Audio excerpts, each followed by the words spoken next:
Olá, muito boa tarde. É um livro de ficção que indica aos seus leitores o que é e o que acontece numa Jornada Mundial da Juventude. O tema da segurança motiva a história, escrita por Ana Maria Magalhães e Isabel Alçada, autoras do livro Jornada Segura, e que estão hoje no programa Eclésia. Muito boa tarde. Obrigado, antes de mais, por estarem neste programa por causa da Jornada Mundial da Juventude e, sobretudo, por causa de um livro, este livro Jornada Segura. Achei curioso que o livro começa com este número, 500 mil de mochilas, e tenta este número suscita curiosidade e é o ponto de partida para uma grande história, não é? Da história das jornadas. Porquê, Ana Maria Magalhães, este número 500 mil de mochilas, e a partir do qual criaram uma ficção que é ao mesmo tempo a história da própria Jornada Mundial da Juventude? Bom, quando se começa um livro tem que se tentar agarrar imediatamente o leitor e, de facto, enfim, nunca nos passou pela cabeça que fossem necessários meio milhão de mochilas, não é? Uhum. E, portanto, achámos que era um bom título para o primeiro capítulo, porque isto realmente vai ser, esta jornada, uma coisa extraordinária, com a presença do Papa Francisco e com a presença de muitos peregrinos portugueses e estrangeiros que podem conviver, etc., Mas nunca tínhamos pensado, nem eu nem a Isabel, francamente, no muito trabalho que é necessário fazer. A dimensão que o conto tem, não é? A dimensão que tem é absolutamente esmagadora, e todos os cuidados que é preciso ter para que não haja problemas e prever que, se houver problemas, como é que se resolve. Mas a história do 500 mil de mochilas divertiu-nos particularmente, não foi, Isabel? Foi. É muito entusiasmante a jornada em si mesmo, não é? A jornada, uma pessoa pensar que se reúnem pessoas de várias idades, destina-se à juventude, mas pessoas de várias idades, de vários países, de vários continentes, para se encontrarem com o Papa Francisco em Lisboa. É uma coisa, para nós foi logo empolgante. Mas tínhamos que escrever uma história que também fizesse os leitores perceber o que é preciso para preparar uma coisa com esta dimensão. E realmente o 500 mil de mochilas veio porquê? Porque sendo que os peregrinos vão receber mochilas sustentáveis para poderem não usar plásticos e todas estas coisas que hoje em dia também são uma preocupação constante da humanidade, pensámos que como é que a organização vai conseguir reunir 500 mil de mochilas tentando que isso não seja muito caro, não é? Que não haja custo. E realmente procurar um mecenato para 500 mil de mochilas, mas conseguiram, isto porque é uma coisa... quem dialoga com o protagonista diz, tu consegues que alguém te ofereça algumas mochilas, não é? Quando ele dispara o número, 500 mil, não é? E além disso, todas as outras coisas, exatamente, todas as outras questões que se põem a uma preparação. Eu posso lhe dizer que uma organização de uma jornada como esta é uma coisa muito complexa. O Dom Américo Aguiar está à frente, tem uma equipa fantástica, nós contactámos com vários elementos da equipa que nos informaram sobre os vários domínios, desde a parte toda de angariar mecenatos, mas também toda a parte das atividades, da circulação, do alojamento, e realmente é tantos pormenores que são simultaneamente um bocadinho assustadores, mas entusiasmantes, porque quem gosta de organizar e de gerir é muito motivante participar numa coisa desta. E acredito que, Ana Maria Magalhães, que este contacto com quem está a organizar todos os dias já, e desde há alguns meses, e a viver problemas, tensões, enfim, que tem que ultrapassar, este contacto e o diálogo foi essencial para o livro que escreveram. Foi essencial, porque nós não sabíamos nada, nunca estivemos, e não estamos, não é? Contamos a história, mas de facto não estamos envolvidas neste muito trabalho que é preciso para preparar as jornadas. E portanto, todas as pessoas, primeiro o Dom Américo deu-nos uma entrevista, explicou tudo em pormenor, e depois pessoas que trabalham com ele, inclusivamente o rapaz, que eu creio que foi quem conseguiu este patrocínio para poderem oferecer uma mochila a cada peregrino. E daqui desafio os jovens portugueses, os de Lisboa já cá estão, mas os de fora, porque por muito pouco eles podem ir ver ao Google, suponho eu, não é? Qual é o site das jornadas para se inscreverem, porque por um preço irrisório podem passar uma semana em Lisboa, conhecer gente do mundo inteiro, aproveitar, isto não é só para católicos, é para católicos, para qualquer religião, para ateus, para E isso todos. também passa pelo vosso livro, também há um diálogo em que está aberto, desfazem esse mito, não é? Exato, está aberto a todos que podem aproveitar ou não as cerimónias religiosas, podem querer assistir ou não, e tem também muitos eventos culturais, tem peças de teatro, tem concertos, quer dizer, há uma oportunidade. Eu tenho 3 sobrinhos que já assistiram a várias jornadas. Esses 3 estiveram em Madrid, na Jornada de Madrid, e trazem recordações fantásticas. Já foi há alguns anos. Em 2011. Continuam a ter amigos na Coreia, na América do Sul, continuam-se a escrever, a contactar, a trocar mails, e, portanto, é uma recordação muito forte. Foi para eles muito interessante. Eu também os entrevistámos. Então, esses jovens, né, que são de facto os principais protagonistas. A páginas tantas dizem no livro, se tivesse havido 15 jornadas em Lisboa, toda a gente já sabia como é que isto havia de ser feito, não é? E esta é capaz de ser uma frase que espelha muito o sentimento que acontece nos corredores da organização. Sim, quando é uma dimensão destas e não haver experiência prévia, não é? Há experiência de iniciativas com muito menos participação.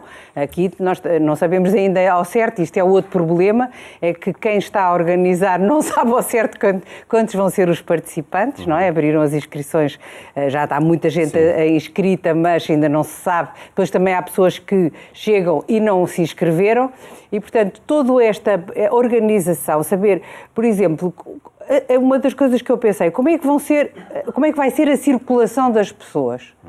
1 milhão, mais de 1 milhão de pessoas a circular num espaço, é uma coisa realmente que se tem que ponderar, e tem que se ver como é que as pessoas vão... Depois, pela cidade, todas as iniciativas que vão ocorrer na cidade. Então, nós fomos ver ponto por ponto, e pusemos, o nosso livro tem 2 partes, digamos, tem uma parte que é propriamente a história, a ficção, em que há um grupo que está envolvido, que tem amigos que não estão envolvidos e conversam sobre a questão, e depois há uma outra parte em que explica o que é a jornada, e o que vai ser uma separata, exatamente, e o que é a jornada em Lisboa, e como é que as pessoas devem fazer para se inscreverem, para poderem participar.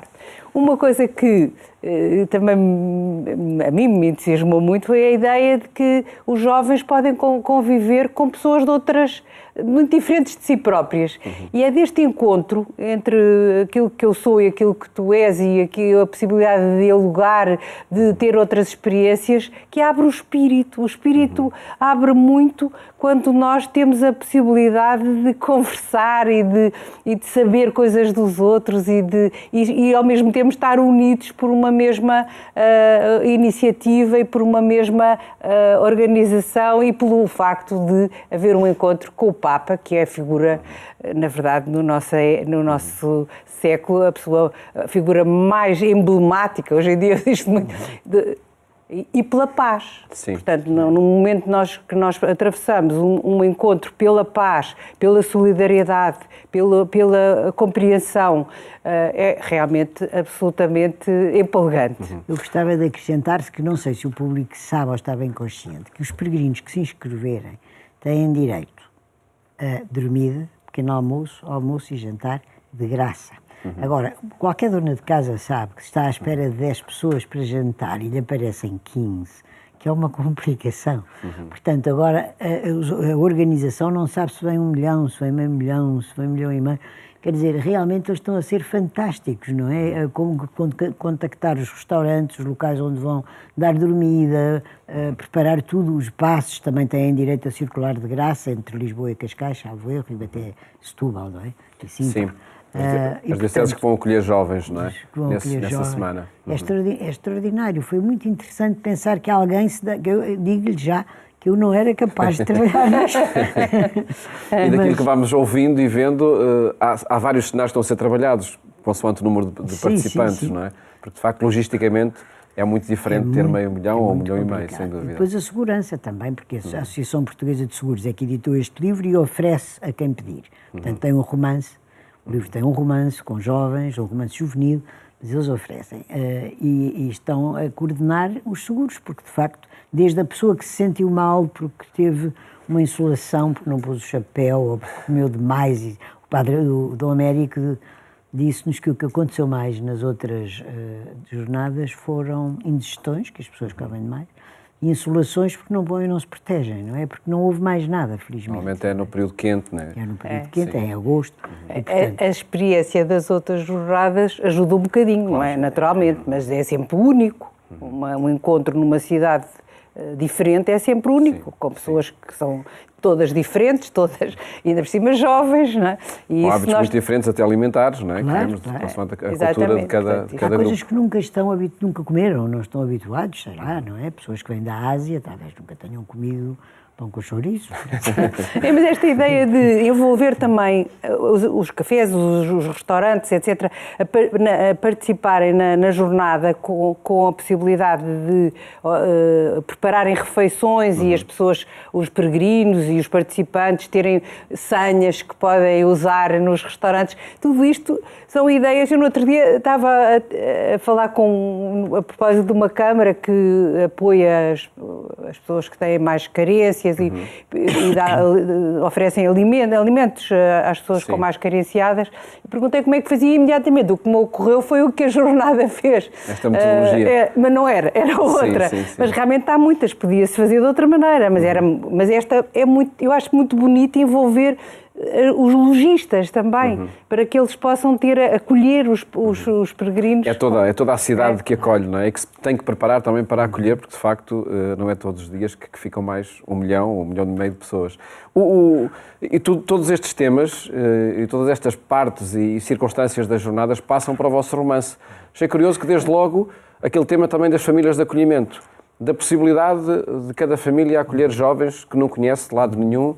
Extraordinariamente, conforme nos disse Dom Américo, nas anteriores, as famílias que se disponibilizaram a acolher jovens, não houve nunca problema nenhum, o que é extraordinário, porque é muita gente. E no diálogo dos jovens colocam essa questão. Mas é seguro acolher jovens, não é? E pelos vistos nunca aconteceu nada de especial. Se calhar alguns levantavam-se mais tarde ou qualquer coisa do género, que também os nossos filhos, que também os nossos sobrinhos, mas nunca houve problema nenhum. Aliás, os meus sobrinhos, um deles participou numa jornada na Alemanha e os outros, depois ele e mais 2 de Madrid. Disse-nos que foi extraordinário, porque esteve 1 milhão de pessoas, não 2 milhões, em Madrid estiveram 2 milhões. Sim. E diz, não houve um problema. Cruzávamos-nos na rua, havia uma sensação de fraternidade, de solidariedade, de simpatia extraordinária. E depois as pessoas, enfim, juntavam-se por afinidades, mas que foi muito agradável. As famílias e também as escolas, os ginásios, as associações. Espaços coletivos. Isso, quer dizer, os portugueses são reconhecidamente um povo acolhedor, não é?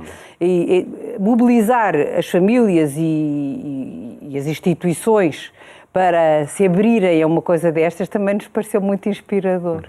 E aqui criámos uma situação que nos pareceu interessante, que é um rapaz muito religioso, por quem se apaixona uma rapariga nada religiosa. Exatamente. E que põe em dúvida, será que eu devo fingir que sou religiosa para conseguir cativá-lo ou não é? Portanto, estes dilemas juvenis, que eu suponho que religiosos ou outros, não é? Gosta muito do desporto, será que eu devo fingir que gosto do desporto? Mas fingir realmente nunca dá. Só dá chatices, não é? Mas pronto, levantar problemas e fazer passar tudo isso que diz respeito à jornada numa história sem que seja a martelo. Lá estão elas a querer dizer isto em vez de nos contarem a história. Isto é, bem, só com muitos anos de experiência, creio eu. Claro que tem, e já lá vamos a essa parte também de introduzir estes temas na vossa criação literária. Antes gostava de vos perguntar de que forma é que introduziram aqui o tema da segurança e da necessidade também de salvaguardar que as várias iniciativas têm de decorrer em segurança e com seguros. A segurança é essencial, não é? Numa organização destas, eu posso lhe dizer que tive já responsabilidades pela educação, não é? Sim. E a primeira coisa que eu me lembrava quando acordava todos os dias era Deus queira que hoje não se magoe ninguém. Porque é a base de tudo. As pessoas têm que viver a sua vida na segurança. E nós vemos quando não há segurança, como agora com a guerra, a aflição que é nós não podemos garantir que toda a gente vive em paz e que não lhes acontece nada que seja de fora para dentro, digamos. Mas a segurança também vem da atitude de cada um. E, portanto, nós pensámos que talvez com um livro desta natureza, que nos foi pedido, o tema foi a Associação Portuguesa de Seguradores. Nós temos já feito vários livros sobre estas temáticas dos seguros, mas a Associação pediu-nos especificamente porque consideram que é importante que as pessoas tomem consciência da importância da segurança. Como é que nós fizemos? Nós criámos situações em que, precisamente, sem grande alarme, né? Em que há uma situação, em que há um momento em que as coisas não correm bem e que eles podem, os protagonistas podem ver que se não houver realmente muito cuidado, pode acontecer coisas que prejudicam a vida e a saúde das pessoas. E, portanto, criámos uma situação de um concerto em que cai uma parte do palco, etc. E eles, a partir daí, tomam consciência da importância de que as coisas sejam organizadas e montadas com todo o rigor. Também das soluções que estão ao alcance para que se resolvam rapidamente, não é? Pois os seguros, como a jornada tem que ter o segurador, não é? Naturalmente, nós pensámos que o contacto dos protagonistas com seguradoras que pudessem eventualmente ajudar primeiro a saber quais são os seguros, que uma iniciativa desta natureza tem que ter, e depois como é que a organização consegue algum apoio da parte das entidades seguradoras para que os custos não sejam incomportáveis. E foi o que aconteceu. Isso aconteceu na realidade e nós daquilo que... E é muito boa vontade, porque geralmente, quer dizer, uma seguradora sabe mais ou menos o que é que vai acontecer e neste caso tem que trabalhar sem rede, não é? Vêm 10 pessoas, vêm 1000, vêm 1 milhão, enfim, mas tem havido, segundo nos disseram, muito boa vontade de toda a gente, tanto dos restaurantes, como dos cafés, como das seguradoras, como das empresas que fornecem mochilas, tem havido uma grande abertura. O Papa Francisco, de facto, é uma pessoa adorável e esta ideia é uma ideia grata, não é? De facto, vai-se vendo que a jornada é de todos, é feita por todos e para todos, não é? Agora gostava que partilhassem com quem nos vê e ouve, Ana Maria Magalhães e Isabel Alçada, como foi esta imersão num tema novo. Não sei se estes temas, enfim, de alguma dimensão também da espiritualidade, também já passaram por eles, não é? Eu recordo, por exemplo, A Aventura nos Clérigos, mas outros livros que escreveram também sobre a temática, mas como foi esta imersão num tema juvenil desta natureza? Para mim, eu falo de cada uma, fala por si. Para mim é fácil. Eu sou católica, toda a minha família é católica, frequentei um colégio religioso, o Sagrado Coração de Maria, os meus amigos andavam todos em colégios religiosos, conheço muitos freiras, padres, tudo gente impecável e adorável, e portanto, e que faziam muito apelo num colégio que era muito aberto, o Sagrado Coração de Maria era muito aberto e muito arejado, mas fazia muito apelo à religiosidade, à introspeção, que a pessoa fizesse os seus exames de consciência, que a pessoa pensasse. Portanto, para mim é muito fácil trabalhar temas. É o seu ambiente, não é? É o meu ambiente. Eu também sou católica e fui catequista quando era muito nova e no meu trabalho como educadora e como professora, enfim, os assuntos essenciais é nós ajudarmos os jovens a distinguir aquilo que é correto e está bem, ou seja, o bem, daquilo que é incorreto. Portanto, isto pode ter uma dimensão religiosa ou ter apenas uma dimensão moral e, neste caso, da jornada junta a dimensão religiosa e a dimensão moral. E, portanto, foi muito bom poder tratar este assunto e transmitir, de alguma forma, contribuir, desde que as pessoas, claro, leiam o livro. O que interessa é que leiam o livro e que, enfim, se o livro for inspirador, tanto melhor. Mas é isto, às vezes até nos nossos outros livros nos dizem, vocês são muito moralistas. E somos, porque nós não estamos... valores, não é? Não, nós não estamos aqui só a retratar a realidade, nós estamos aqui a ajudar as pessoas a pensarem sobre a realidade. E defendemos, de facto, valores. E quando se escreve para crianças, o trabalho que se faz é sempre um trabalho educativo, formativo. E nesse sentido, nós as duas assumimos que procuramos sempre que quem nos lê, quem lê os nossos livros, sabe exatamente o que é que está certo e o que é que está errado e distinga bem. E sentem o acolhimento, nomeadamente do público juvenil, por essa proposta? Sentimos do público juvenil e sentimos do... Permite-me que acrescente que as crianças e os jovens sabem perfeitamente o que é o bem e o mal. Agora podem, e quando estão a fazer qualquer coisa mal, sabem perfeitamente o que estão a fazer. Agora, nós podemos incentivá-los para um lado ou para o outro. Também através da leitura. Através da leitura, através, enfim, do exemplo, através do convívio. Portanto, podemos puxar porque as pessoas têm de pior ou porque as pessoas têm de melhor, não é? Mas eu até vou mais longe. Eu acho que a literatura, em geral, pode pôr as pessoas a pensar, mas não é moral. A literatura não é moral. Se as pessoas vão procurar reconhecer a realidade através daquilo que os escritores lhes transmitem, é bom que o escritor passe mensagens que levem as pessoas a fazer distinções, mesmo os adultos. Agora, quando se trata de crianças, então não tenho a menor dúvida. Mas toda a gente seria mais feliz se toda a gente no mundo se norteasse, atuasse de acordo com valores e princípios, os básicos. Não é preciso ser, enfim, um santo, não é? Apenas comportar-se como deve ser, vá. Valores que todos defendemos, mas que nem todos depois praticamos. E é no dia-a-dia, porque às vezes eu digo, se numa família não consegue viver em paz, como é que há paz no mundo, não é? Portanto, enfim, há coisas básicas. Mas eu posso repetir que quem estiver interessado no livro é a Associação Portuguesa de Seguradores. Sim. A Associação Portuguesa de Seguradores pode ir à internet e pedir o livro. Eles oferecem às bibliotecas escolares, escolas, colégios, todos, muitos já receberam, não é? E podem pedir, e, portanto não está à venda, mas está disponível para todos. Agradeço-vos muito terem estado aqui, porque de facto um romance que informa sobre o que é a jornada e transmite a experiência não só da jornada, mas da sua preparação, como é que está a acontecer aqui em Lisboa. Muito obrigado, parabéns por mais esta obra que colocam ao nosso dispor. Muito obrigada. E em cada terça-feira trazemos a este programa histórias que marcam a preparação da Jornada Mundial da Juventude, de Lisboa 2023, que vai transformar a cidade e todo o país entre os dias 1 e 6 de agosto. Votos de uma ótima tarde e até amanhã, se os quiser.